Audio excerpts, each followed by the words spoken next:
right there though. That works out.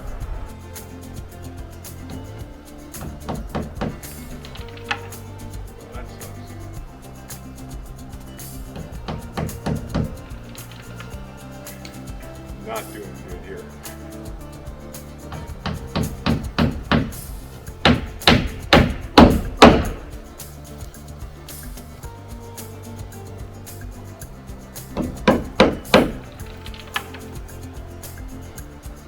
There goes 3 nails on the ground.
Oh, I'm hitting a nail.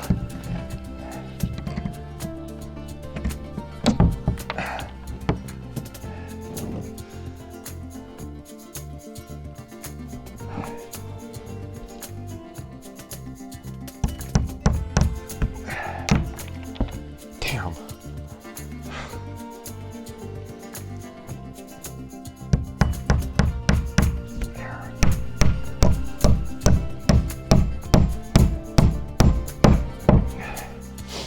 That's a bummer. Try to find those later. I do mean try.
Well, thank you for watching my videos, folks. I appreciate it very much. If you liked what I've been doing here, please give me a thumbs up, and hopefully you'll subscribe to my channel. This week, I did get the sheathing done. I need to mill more wood.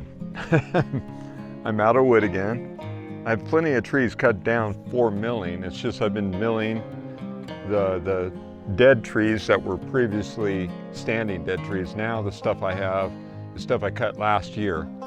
So even though I mill it, I like to let it sit out and dry for about a week in this nice summer weather. So I got a fascia board I got to put up before I put the sheathing up and merge the two roofs together. I got a pretty good idea of how to do it. This has kind of been a trial and error thing the whole time. It's not something I've done before. It wasn't originally in my plans, but I just decided that it'd be nice to be able to hang a couple solar panels right up here. I get some good sunshine even on this one, but this one's south facing, so it's a good wall. And I get a good break in the trees right here, so I get some good sunshine on this wall most of the day. So this will get these two solar panels for my goal 0, which is a little bit of a tired unit. But anyways, that's gonna power the igniter and the water pump on my shower that's gonna go in here. The other thing I'll be doing real soon here is I'll be moving that solar system that I put up a couple months ago. that has the sun solar tracker on it. Now I really like it. I put some panels on it just to test it out. I didn't have any panels that would permanently stay on it. So now I've got 800 watts of panels for my EcoFlow solar system, which is a little over 6,200 watts, I think. And I'll get into more details on it once I get to hooking up the solar system. I got to move the solar array and reset it up for 8 100-watt panels that I've got. So that's what's going to keep me powered up through the winter in here, hopefully. I do have a generator that's gas powered that I can use if for some reason I'm not getting enough solar from the area in the wintertime, which is possible. I don't know. What I'm using solar on in here is I got a refrigerator that's 110 or it runs off of propane. I'll probably run it off of propane in here. The other thing I'll be doing is running lights, which are solar powered lights. And I do have crank lanterns too from Goal Zero. Those work really good. I have 2 of those. So I can save on energy wherever I have to. The only other thing I may use energy on is I have a 2-burner propane stove top that countersinks. I may use the igniter on it. It uses 110 to ignite. I can light it by match or by lighter. So I'm going to try to keep my energy's usage down to a minimum. I'm going to try to get this roof sheathed, and then so I'll be probably sheathing up to this point right here initially, maybe this point, and then I'll finish off the merger on the deck and get that sheathed. So I just got to go up, cut some more wood. I've got 3 pine trees that I'm going to work with. I'm also going to work on the loft next week and get the loft floor in so that that'll be ready to roll, unless I want to let the boards dry a little longer. Tough call. No hurry on the interior. That can happen while I'm in the wintertime mode. So, I mean, I've got a lot to do. I mean, just because I'm going to hook up the power, it's not just that. I got to dig a ditch. I got to bury that power and bring it on over here. So I'm going to have probably 50 feet, 60 feet of ditch digging that I've got to do to bring it up under the floor here. So I'm probably not going to go more than a couple feet down. It's not running water or anything. I'm not going to dig more than a couple feet down ever. Even if I till up the area, I'm not going to go more than maybe 8 or 10 inches deep. So I'm not worried about that. If I go 24 inches deep with my ditch, I think that'll be plenty deep enough to go through here safely with my solar power. And that solar power is going to stay here for this, because this is essentially going to be my work shop down here at the mill site / guest stay cabin when I'm done with it. I'll be in this cabin until I get finished with my timber framed cabin. Then I'll move into my timber framed cabin. And of course, some of the stuff that's going in here, like the refrigerator, that'll go into the other cabin. That's essentially what that's going to end up being, is for that. It's going to be a little large for in here, but I didn't want to go and buy something small just for in here, because when I'm done with this, as far as use of a cabin, I'm not going to need it to have a refrigerator in it. Hopefully we'll be getting to making boards for the outside of this cabin. They'll be shiplap style with a beveled edge.